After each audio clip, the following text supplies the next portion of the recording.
আমার নবী যেদিন এই দেশ থেকে বিদায় হয়ে যাবে, আমার আল্লাহ জিব্রাইলকে দিয়ে প্রস্তাব পাঠাইছিলেন, ও জিব্রাইল আমার বন্ধুর কানে খবর দাও, আমার বন্ধু এই দেশের মাটিতে থাকতে পারবে না, আমার বন্ধু এই রক্ত মাখা জমিনের মধ্যে রাখবো না, আমার বন্ধুর দেহ আমার আরশের ডাইন পাশে দাফন করব। জিব্রাইল খবর নিয়ে ডাকতেছেন, হুজুর আল্লাহর সালাম গ্রহণ করুন। আমি জিব্রাইলের সালাম গ্রহণ করুন। আল্লাহর নবী গো, আপনার দেহ মোবারক আল্লাহর আরশের ডাইন পাশে দাফন হবে, আপনি খুশির সহিত কবুল করুন।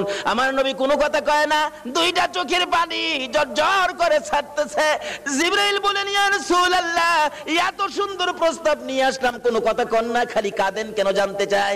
আমার নবী বলেন, জিবরাইল রে, তোমার জন্য খুশির খবর হতে পারে, আমি খুশি হতে পারলাম না। কেন পারলেন না?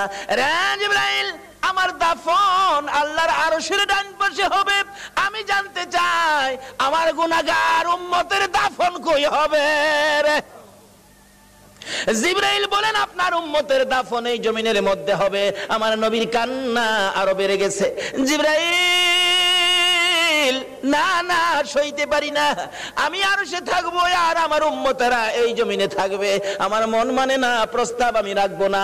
আমার পক্ষ থেকে একটা প্রস্তাব আমার প্রভুর দরবারে তুলে ধরো।